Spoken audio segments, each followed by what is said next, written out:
Ravi blogs. ఈరోజు నేను మీకు ఒక కుకింగ్ బ్లాగ్తో మీ ముందుకు వచ్చానండి. అదేంటంటే బీరకాయ శనగపప్పు కూర. ఇది అందరికీ తెలిసిందే, కానీ నా స్టైల్లో మేము ఎలా చేస్తాము, మా అమ్మ ఎలా చేసేది, మా అమ్మ నాకు నేర్పించింది కాబట్టి నేను ఎలా చేస్తాను అనేది మీకు చూపిస్తాను. సింపుల్ బ్లాగే, తప్పకుండా మీరు చూసి ఎంజాయ్ చేస్తారని నేను అనుకుంటున్నాను. ఫస్ట్ శనగపప్పు, బీరకాయ శనగపప్పు కూరకి ఏమేమి పదార్థాలు కావాలో చూద్దాం రండి. ఒక ఆనియను, 2 టమోటాలు, 2 బీరకాయలు, అలాగే శనగపప్పు. ఇది నేను ఆల్రెడీ 1 గంట సేపు నానబెట్టుకున్నాను. చూడండి చక్కగా నానిపోయింది. ఇంకా అలాగే మామూలుగా ఉప్పు, పప్పు, కారం అవన్నీ ఉంటాయి కదా, దీంట్లోకి వేసే పౌడర్. ఇంతే అండి. ఇంత సింపుల్గా బీరకాయ కూరని చేసుకోవచ్చు. అది ఎలాగో నేను ఇప్పుడు చూపిస్తాను. నార్మల్గా అందరూ బీరకాయ చెక్కు మొత్తం తీసి ఈ బీరకాయ తొక్కుతో పచ్చడి చేసుకుంటారంట. మా సైడ్ అయితే అలా ఎప్పుడు నేను వినలేదండి, నాకు తెలీదు బీరకాయ తొక్కుతో పచ్చడి చేసేది. మేము అలా ఎప్పుడు చేయలేదు. కాబట్టి నేనేం చేస్తానంటే ఈ గ్రీన్ దాంట్లోనే కదా ఎక్కువ విటమిన్స్, మినరల్స్ అన్నీ ఉండేది. కాబట్టి ఇలా జస్ట్ ఈ ఎడ్జెస్ మాత్రం ఇలా తీసి పప్పు, బీరకాయ పప్పు చేసిన, మేము బీరకాయ పప్పు కూడా చేస్తాము. బీరకాయ పప్పు చేసిన, లేకపోతే ఇలా బీరకాయ పప్పు కూర చేసిన, ఇలా జస్ట్ కొంచెం తీసేసి మిగతా మొత్తం కూరలో వాడుకుంటాము. కాబట్టి ఎప్పుడు నేను ఆ పచ్చడి అనేది వినలేదు. మరి మొత్తం బీరకాయని అన్నిటినీ కట్ చేసుకొని మళ్ళీ కలుద్దాం. ఇదిగోండి, అన్నీ చక్కగా కట్ చేసి పెట్టేసుకున్నాను. ఇంకా వంట స్టార్ట్ చేసేద్దాం. ఈ కర్రీని కడాయిలో కూడా చేసుకోవచ్చండి. కాకపోతే నాకు ఇప్పటికే కొద్దిగా టైం లేట్ అయిపోయింది, పిల్లలు ఆకలి అంటున్నారు, అందుకని కుక్కర్లో చేసేస్తున్నాను. కుక్కర్ స్టవ్ పైన పెట్టుకొని ఇందులో కొద్దిగా ఆయిల్ వేసుకోవాలి. 1 టీ స్పూన్ ఆయిల్ అయితే సరిపోతుంది. నేను పల్లి నూనె వేసుకున్నానండి. నేను ఆయిల్ ఎక్కువగా యూస్ చేయనని మీకు ఆల్రెడీ కొన్ని వీడియోస్లో చెప్పాను కదా. 1 టీ స్పూన్ ఆయిల్ వేసుకున్నాను. ఇప్పుడు ఆయిల్ హీట్ అయిన తర్వాత ఇందులో కొద్దిగా ఆవాలు వేసుకోవాలి.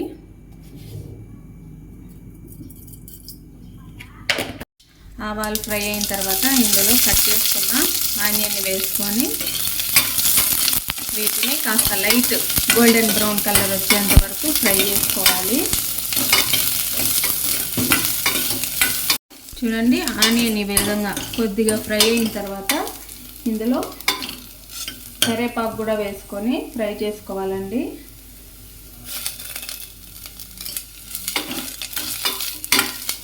ఆనియన్ ఈ విధంగా ఫ్రై అయిన తర్వాత కరివేపాకు వేసుకుంటే కరివేపాకు ఫ్రై అయ్యేలోపు ఆనియన్ కూడా ఇంకాస్త ఫ్రై అవుతుంది. అప్పుడు కరెక్ట్గా సరిపోతుందండి. మరి కరివేపాకు కూడా బాగా ఫ్రై అవ్వాలి కదా, కరివేపాకు ఫ్రై అయితేనే ఆ ఫ్లేవర్ కర్రీలోకి వస్తుంది. ఇంకాస్త ఎక్కువ కరివేపాకు వేసుకున్నా కూడా బాగుంటుందండి ఏ కర్రీలోకైనా కూడా. నా దగ్గర కాస్త ఉండి కొద్దిగానే వేసాను.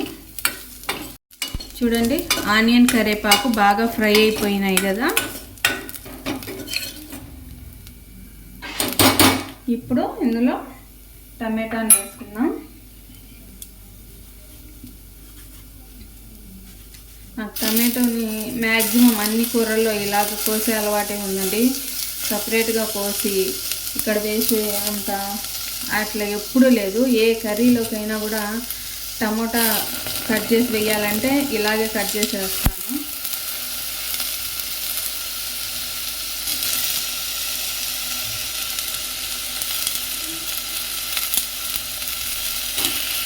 ఏంటి, మీకు నా వీడియోస్ నచ్చుతున్నాయా లేదా అన్న విషయాన్ని నాకు కమెంట్స్ రూపంలో తెలియజేయండి.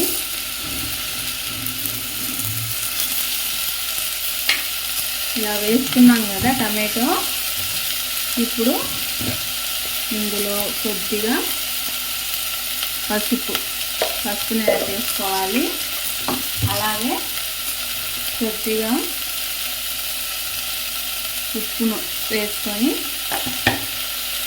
బాగా కలిపేసి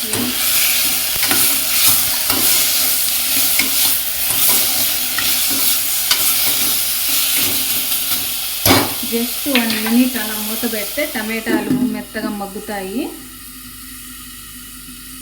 చిన్న 1 మినిట్ తర్వాత మూత తీస్తే టమాటాలు మెత్తగా మగ్గాయి కదా.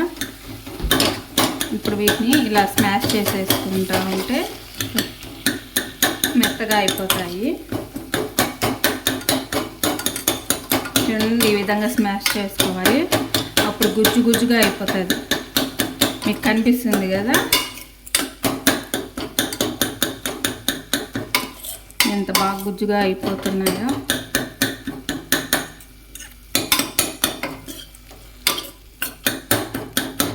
మనం ఇలా అనకపోతే ఎంత ఉడికినా కూడా అలాగే కొన్ని అలాగే ఉంటాయి.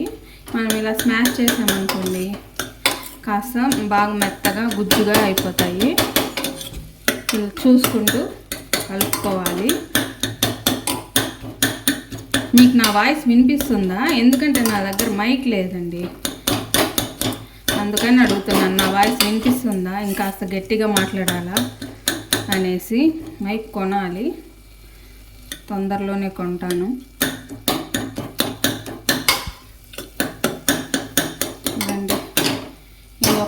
ఇంకొక 2 నిమిషం పాటు మూత పెట్టి మగ్గించుకుంటాం. ఇంకాస్త మెత్తగా అవుతుంది. చూడండి, ఒక 2 నిమిషం తర్వాత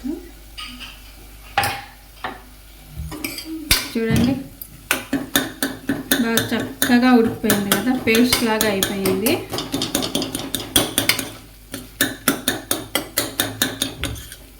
చూడండి ఎంత మంచిగా పేస్ట్ అయిందో.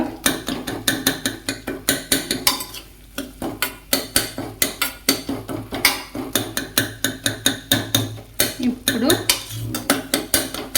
మనం ఏం చేయాలంటే ఇందులో కొద్దిగా కారం, కూర ఘాటు సరిపడా మీరు ఎంత కారం తినగలరు అన్నదాన్ని బట్టి, నేనైతే 1.5 వేస్తున్నా. సరిపోకపోతే మళ్ళీ చూసేసుకోవచ్చు. అలాగే మనం నానబెట్టుకున్నాం కదా శనగపప్పు, వాటర్తో సహా వేసేసేయాలి.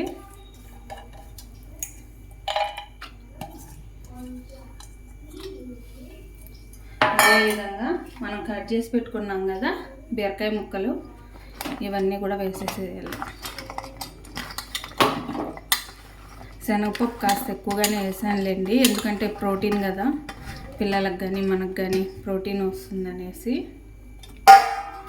ఈ బీరకాయ ఉడికిన కొద్దిగానే అవుతుంది, కూర కూడా సరిపోదు కదా, అందుకనేసి ఇవన్నీ వేసిన తర్వాత ఒకసారి బాగా కలుపుకోవాలి.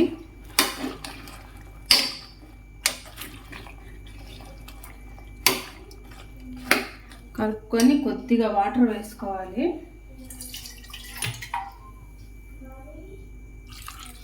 ఇది మరీ లిక్విడ్గా ఉంటే బాగోదు కదా ఈ బీరకాయ శనగపప్పు కూర, కాబట్టి కొద్దిగా వాటర్ అయితే సరిపోతుంది.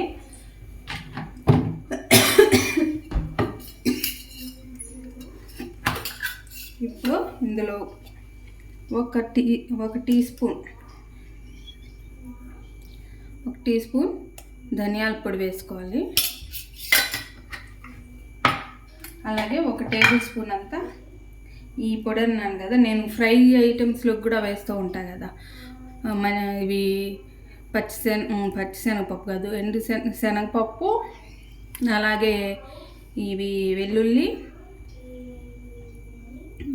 ఎండు కొబ్బరి, ఇవన్నీ చేసి పేస్ట్ బట్టి పెట్టుకుంటాను. ఫ్రై ఐటమ్స్లో కూడా చూపించాను కదా, ఆ పౌడర్ 1 టేబుల్ స్పూన్ అంతా కూర చిక్కదనానికి టేస్ట్కి సరిపడా వేసుకొని కలిపేసుకోవాలి.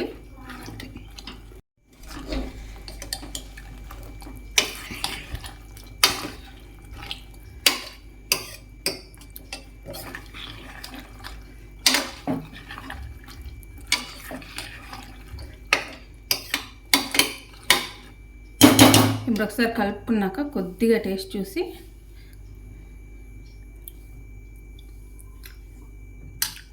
నాకు స్పైసీ సరిపోయిందండి.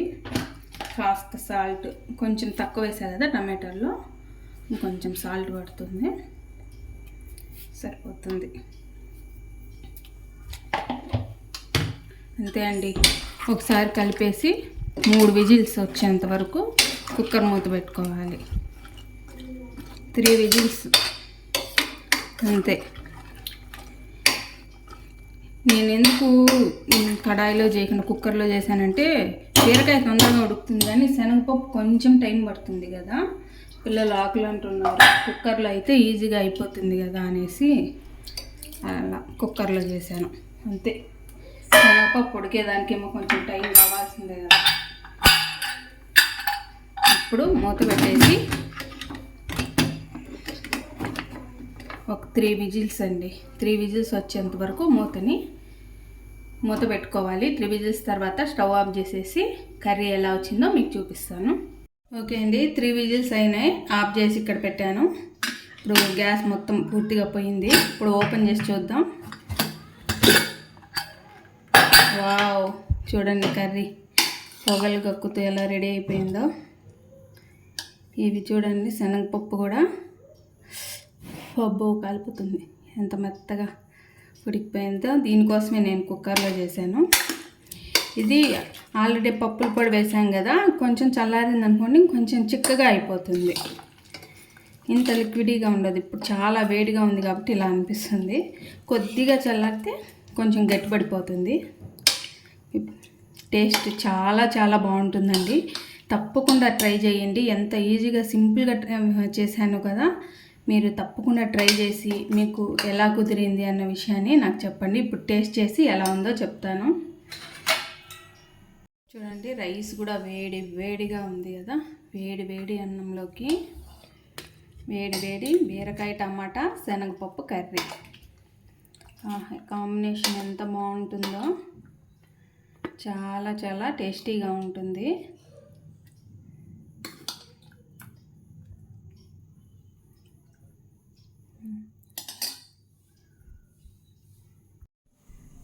చూడండి, వేడి వేడి అన్నము, వేడి వేడి బీరకాయ శనగపప్పు టమాటో కర్రీ, అలాగే బాయిల్డ్ ఎగ్స్. టేస్ట్ చేసి ఎలా ఉందో మీకు చెప్తాను.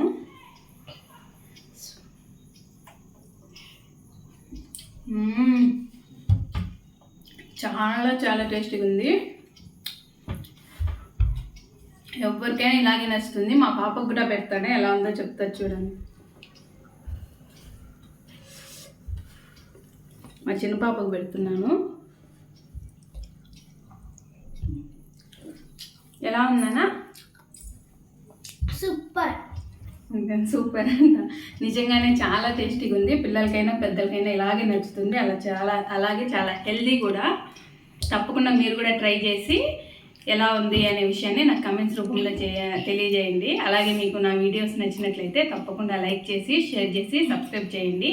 నోటిఫికేషన్స్ కోసం బెల్ ఐకాన్ని క్లిక్ చేయండి.